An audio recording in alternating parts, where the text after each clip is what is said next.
नमस्कार भक्तजनों।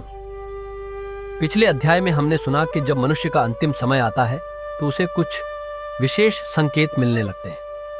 अब तीसरे अध्याय में भगवान विष्णु अपने वाहन और भक्त गरुड़ को बताते हैं कि मृत्यु के बाद आत्मा के साथ सबसे पहले क्या होता है। आत्मा का शरीर से अलग होना। भगवान विष्णु कहते हैं, हे गरुड़, जब मनुष्य की मृत्यु होती है तब उसकी आत्मा धीरे धीरे शरीर से अलग हो जाती है। उस समय शरीर निष्क्रिय हो जाता है, लेकिन आत्मा कुछ समय तक अपने शरीर और आसपास की घटनाओं को देख सकती है। गरुड़ पुराण के अनुसार आत्मा को यह समझने में थोड़ा समय लगता है कि उसका शरीर अब जीवित नहीं रहा।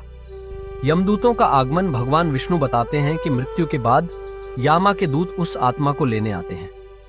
अगर मनुष्य ने जीवन में अच्छे कर्म किए हैं, धर्म का पालन किया है और भगवान का स्मरण किया है, तो यमदूत उसके साथ शांत और सम्मान पूर्वक व्यवहार करते हैं।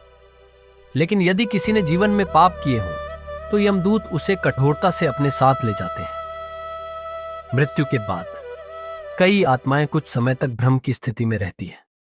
उन्हें लगता है कि वे अभी भी अपने परिवार के बीच हैं। वे अपने घर, अपने प्रियजनों और अपने जीवन को देखते रहते हैं। लेकिन धीरे धीरे उन्हें समझ आने लगता है कि अब उन्हें एक नई यात्रा पर जाना है। भगवान विष्णु कहते हैं, हे गरुड़, मृत्यु के बाद आत्मा की एक लंबी यात्रा शुरू होती है। यमदूत आत्मा को यमलोक की ओर ले जाते हैं, जहां उसके कर्मों का निर्णय होना होता है। यह यात्रा आसान नहीं होती। इस मार्ग में आत्मा को कई कठिन रास्तों से गुजरना पड़ता है। परिवार के कर्मों का महत्व गरुड़ पुराण में बताया गया है कि मृत्यु के बाद पहले कुछ दिनों तक आत्मा अपने घर के आसपास रहती है।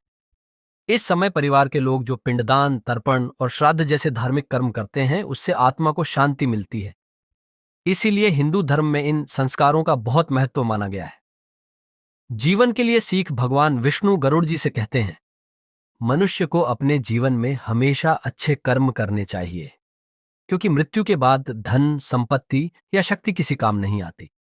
मनुष्य के साथ केवल उसके कर्म ही जाते हैं। इस प्रकार भगवान विष्णु ने गरुड़ जी को बताया कि मृत्यु के बाद आत्मा की पहली यात्रा कैसे शुरू होती है। आने वाले अध्यायों में भगवान विष्णु बताएंगे कि आत्मा यमलोक तक पहुंचने के रास्ते में किन किन कष्टों और अनुभवों से गुजरती है।